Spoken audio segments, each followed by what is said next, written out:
Patron, get your ass over here. Patron! Hey, come here. Patron. Hey, get over here to Pops.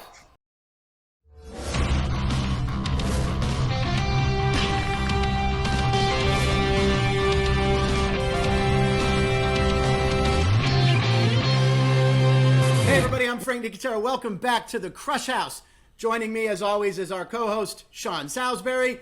Today we also have visits from Baywatch Beauty, Angelica Bridges. We have a field piece from our incredible field reporter, Deb Whitcas. And we have some insight and picks from Vegas handicapping legend, Wayne Allyn Root. But it's NBA playoff season, which seems like it's still going. But that's okay, because we have our resident expert, he's always going to be a bad boy, Rick Mahorn, NBA champ from 1989. Now, guys, the NBA playoffs are heating up. Let's talk about heating and the Suns. They're up 2-0. Sean, your son is a chef for the Phoenix Suns. What do you think of this team right now? I mean, Chris Paul looked amazing. I love the team, and by the way, the first Friday he can get off, or one of these days, he's going to join the show, and then you guys can badger him like you do me, but he'll fight back just like I do too, so you're in for a real, just what you need, 2 fucking Salisburys on the show, okay? So get a load of that. Mahorn, it may take 2 of us to whoop your ass, but 2 of us may be able to, well, maybe not. Listen, Sean, that's like getting 2 Salisbury steaks in a dinner. That's what your son makes, those TV dinners. And that's the worst. Listen, he can get a day off. Shit, they ain't playing. They're playing in Denver now. They ain't playing this. Tell him to bring his ass home. We'll get him. I'm going to, and Rick, you mentioned Salisbury steak. Is there a shittier piece of meat on the planet than that, though, too? Hey, no. Remember when you had those, Rick, remember when you had those Swanson's dinners? Those Swanson dinners, that was... And the mashed potatoes would burn the roof of your mouth, and you'd lose your taste buds for about a week. That's that football mentality. It's not going to bother me. It was all about the brownie. I wanted the brownie at the end. That's all I cared about. Yeah, Mahorn talks about the football mentality as if he didn't beat people up on the court like it wasn't football while he was athletic, but a few elbows to the throat. See, he knows nothing, right? But my son will join us. I know nothing, Frank. I know nothing. So they're playing good basketball, Rick and Frank, in truth, and my son loves doing it. And I don't think it's anything special they're eating now. He's a hell of a cook. But they've got this routine going. Monty's got him playing well. Rick, and you know this, while Nikola Jokic is one hell of a player, the supporting cast in Phoenix this year, because they've been relatively healthy, Chris Paul's elevated his game. And I think the key to the series for me, Rick, is one, for Denver, it's Michael Porter Jr. and what he's going to give on a regular basis. Because I know what I'm going to get from Chris Paul. I know what I'm going to get from Booker with the Phoenix Suns. And I know what I'm also going to get with Nikola Jokic, the newest MVP in the league. Michael Porter for them. And Ayton, Rick, you know this about big fellas. We don't have a lot of great ones in the league. Jokic is one of them, but Ayton's doing one hell of a job on him and playing both ends of the floor. So the Suns are playing pretty good basketball right now. Well, I say pretty good facetiously. I don't think my son's going to take credit for it, but Rick, the way they're doing things with the supporting cast, the Suns are putting it on them. They look like a Western Conference representative right now. The thing that is impressing me about the Phoenix Suns is that the fact that when you acquired Chris Paul, I said at the beginning of the year, I said, oh my gosh, this is a jewel. Because Chris Paul has always played with guys either around his age that really didn't want to be mentored. His mentoring, and I mean it, his mentoring and his showmanship is he doesn't have to score a lot of points. He doesn't turn the ball over. But the thing is, he gets it to the guys that are working as hard as he. Jay Crowder, to me, has been a difference because when you see it, Frank, and you see it, Sean, you got to have these role players. Aiden is playing excellent, but Bridges, these are average players, and I'm not saying it in a bad way. These are average good players because they have the second best record in the Western Conference. So they they're protected home. The playoffs don't start until the first team loses at home. And I see the way that the Phoenix Suns are playing. And Monty Williams, he should have been coach of the year. I don't know what was going on, but he should have been the coach of the year. Even though I give it to Tibbs, he did a great job with the New York Knicks. But when I look at it, Sean, your son is cooking up some good shit. And I'm pissed that he's not cooking up enough good shit for me, Frank. And he better ramp that up or his old man's going to get Rick, pissed. the series shifts to Denver. You played in Denver. I mean, is there too much made of the difference in altitude? Do you get tired that much faster? Would that affect Phoenix? I mean, they've been there before. Hold on, I'm going to go get I got to go get my oxygen tank so I can talk to you. No, but you know what? You know, and Sean's played in Denver, and you've been to Denver. The Mile High, they try to psych you out. My thing was when we got there, we used to, you get tired after the first quarter, first 6 minutes, but that doesn't bother you. It's just the fact that the noise. It's like, okay, you're there. One thing that playing in Utah, playing in Denver, I didn't matter we just wanted to whoop their ass. But it does affect some of those people psychologically if you put it in their minds. But it's basketball. You'll play outside at like now, it's like 100 degrees here in Detroit, and you go like, I'm going to go play basketball. That's just what it is. It can be, Frank, and playing football up there. And Rick, you are so right. Well, I actually now, and hence why we send Olympic athletes up there to train and do all that so they can make the adjustment. Because when you come back down, that you're not 55 or whatever, 5,200 feet as far as elevation goes, you come back down, you're like, man, the rest is easy. But I'm with Rick. I think a lot of it had to do, while you may get tired like anything else, you may be tired from playing 2 or 3 games in 4 days, or you got beat up the game before, or you're on a road trip. I think a lot of it's psychological and mental.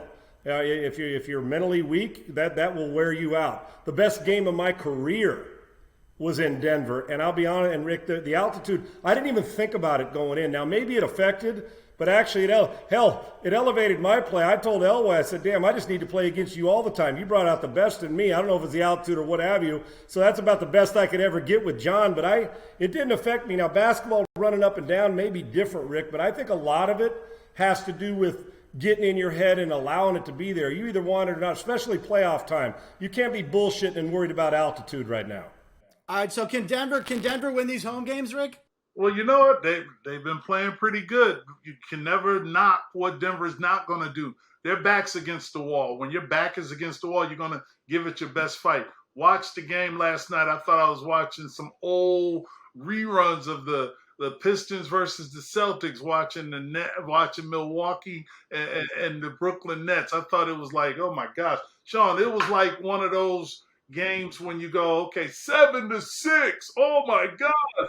This was old throwback foot basketball. But what makes Denver so special is they got the Joker. The Joker is going to figure it out how he can get the other guys. I always emphasize the other guys. It's never going to – the stars are giving you what they need. And Sean, you know, and Frank, you've watched it in Pittsburgh. The stars of Bradshaw and Franco Harris, they're going to give you what you need. But it's those role players for Denver. You said Michael Porter Jr. Yes, but it's going to be guys like Millsap that's coming off the bench. Guys that's showing you, Monte Morris, guys that are showing that, okay, if I compliment players, this is what my star is going to do. You know what you're going to get from the Joker.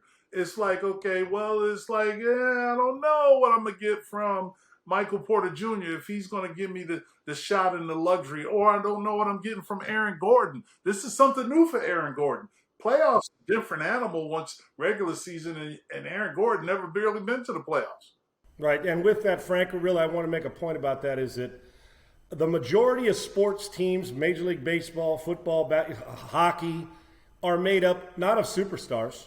We know who a couple of those. The majority of your team is made from Rick's, to validate Rick's, is the other guy.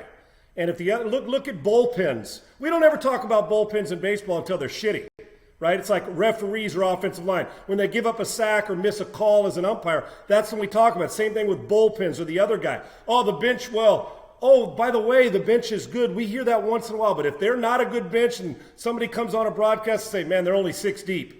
And Rick is 100% correct. The majority of great sports teams, yes, you got to have your stars. We know that. But there's far more of the other guys than there are stars. I don't care if Jokic scores 40 a night.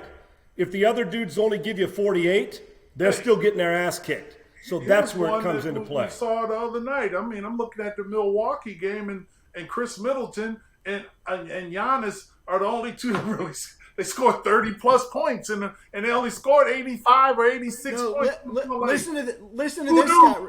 Listen to this stat, Rick. They scored 79% of their team's points. That's the highest in NBA history. They scored 68 of 86 points. I mean, can they win a series with just two guys contributing? You need the other guys, right?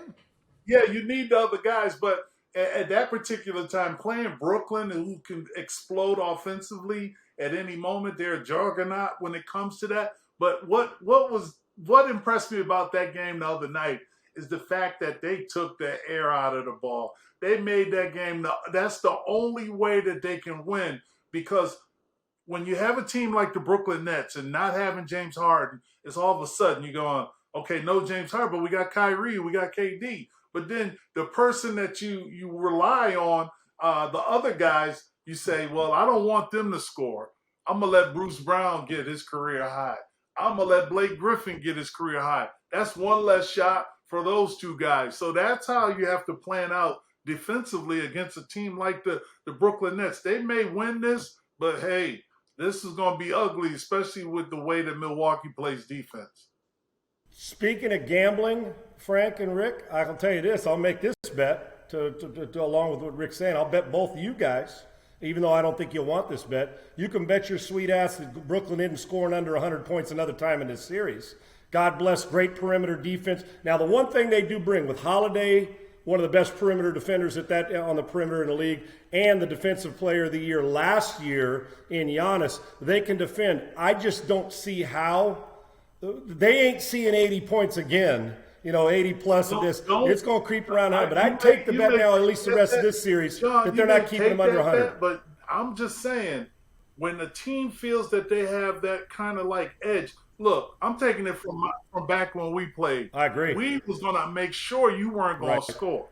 So, but we made sure that we were going to outscore you. We were one of the lowest teams as far as scoring-wise to win a championship. Those are the things that, if you stay within character, you make it ugly, that's how you're going to pick. But this is the thing about Brooklyn. They will score. Rick, you can't win a shootout against Brooklyn, so they got to do it some other way, which means elevate your defense, keep it in the 80s and 90s. Now we got a chance, because I don't care if we win by a point, we still win. That's a hell of a point. The over-under for that game, it was 234. They only scored 169 points. The under, it was 65 points. The under, 65. I've never seen that in my life. Now, it can't be that low scoring again, like you said, Sean. I don't know what the number is actually for Sunday's game. 228. They have it at 228 again. So they feel like the scoring will climb back up. Take the over at 275, right? It's funny when we do talk about the playoffs. A team last night that's been real impressive without having their point guard, Mike Conley. I'm looking at, Donovan Mitchell. It's like, I always say somebody's going nuclear, and he's going nuclear. They didn't put Kawhi Leonard on him, Paul George, and it just seems like this young man, he feeds off of this energy, and he tries to outdo you. Then you get a Rudy Gobert. My French accent is coming out. But you get a guy like Rudy Gobert, who is the defensive player of the year, blocking shots. You got the sixth man, Joe Ingles. I'm looking at the Clippers. I'm going like, how well, you done played to the point that you're getting production from other guys, but what's going on? Utah Jazz is right now, that team right now, they're 2-0 now, and LA don't play too good at home, so I don't know if you go. Hey, let me hear it, Frank. Let me hear it, Sean. What's going to be there? Do we like those Utah home uniforms, though? I mean, those look like the old Houston Astro uniforms. I don't like your shirt. Send it in, Jerome. Come on, this is the most famous dunk in Pitt basketball history. One of the most famous in college basketball history. Jerome Lane, he was a stud. Did they win the championship? No. Well, then throw that shirt in the trash. That shit ain't real. All right, it's time for Deb. Deb, where are you today? Hey guys, so I'm here inside the Mercedes-Benz Stadium where the auditions, or part of the auditions for the 2021 Atlanta Falcon cheerleaders are about to happen. Now, this is the dance prep class. and I'm here as a secret auditioner to give you guys a sneak peek of exactly what it takes to be an NFL cheerleader. Deb, I love it. Do us proud. We're going to check back in later. You know what? We love hearing our fans' comments, and there was so much demand to show this bit one more time. We're going to do it. So here it is again. Here's lovely Angelica Bridges. Hi, all. If you're thinking of betting basketball, the good news is that there aren't a lot of terms to learn. The three most common ways to bet basketball are the point spread, totals, and money lines. The point spread, as in other sports, are established by the handicappers. The spread, as it's more commonly known, gives points to be added to the underdog's final score. Take a game where the Knicks are favored against the Celtics and the spread is 6. So if the Knicks win 196 and you took the Celtics, you win. Because the 96 that the Celtics scored plus the 6 that they get from the spread comes to 102. The second most popular way of betting basketball is totals, more commonly referred to as the over-under. The handicappers will set both the over and under numbers. You add the final score of both teams. To win the over bet, that tabulation has to exceed the over number.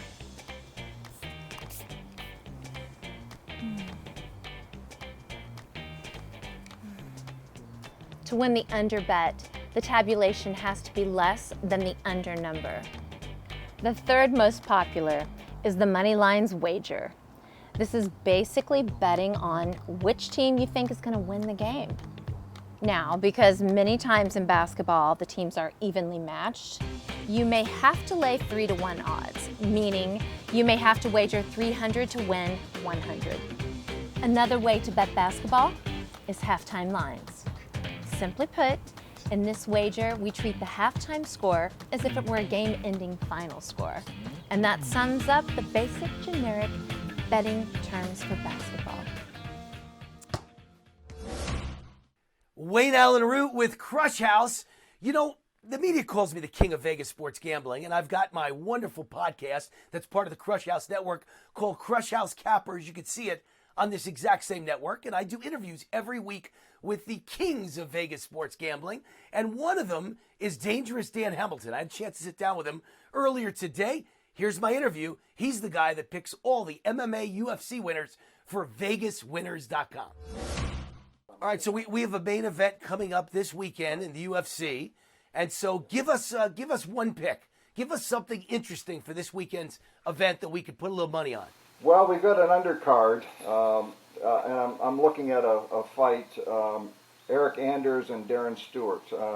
It's a rematch, and Eric Anders had Darren Stewart in big trouble. He had him on the ground. He was ready to knock him out, and then Herb Dean warns him about don't hit him with a knee, and he hit him with a knee, and he got disqualified. So they're running it back. I see the same outcome. He's only a $1.50 favorite, and by TKO, he's plus 210.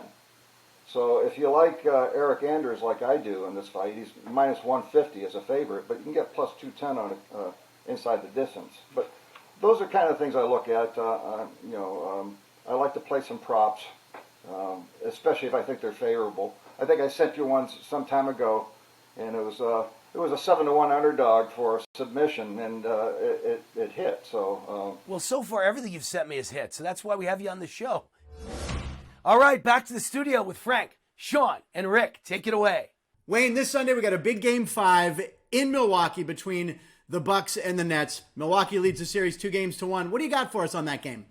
Well, a little lesson in handicapping. How about that? I'm the contrarian handicapper, and I just am a guy, if I walk in a bar and everyone in the room loves one side, I love the other. Why? Because people are usually wrong, A, and B, it's called value investing, right? If everybody's on a stock or a sports team or anything else, it means the value's not on them. When nobody wants the other side, all the value's on the other side.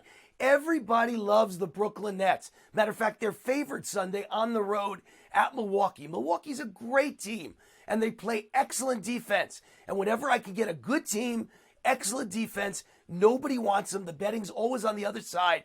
I grab the underdog. I like the Milwaukee Bucks in the upset to tie the series up against the Brooklyn Nets on Sunday. Thank you, Wayne. So, Sean, is 12 teams too many for the college football playoff? No, we've been bitching forever about, oh, 4's not enough. Oh, when we had the BCS, well, we need a playoff. Well, we got a playoff 4. I thought the big mistake, Rick and Frank, was when we started with 4 teams in the first place. It only makes sense to have more competition, more money. Listen, what this does, the regular season late, now that we've got 12 teams or supposedly going to get 12 teams in it, if you're one of those that's outside the top 12 heading down the stretch, you're going to play your ass off to get in.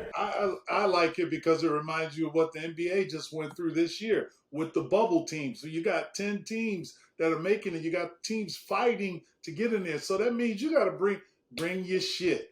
All right, it's time to check back in with Deb, see how things are going down in Atlanta.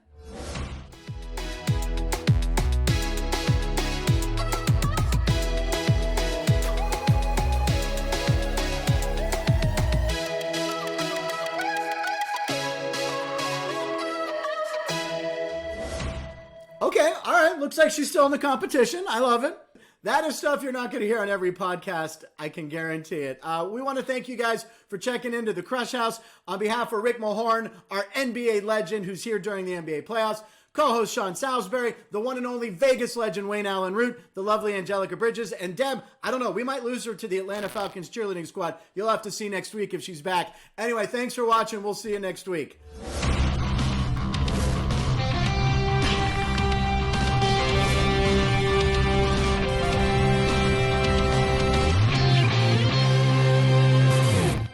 That's way too watered down. And I really don't, that's my dog barking at the door. See, this is live television. My dog's barking at the door, the doorbell's ringing, and I can't answer the shit because I'm doing a show.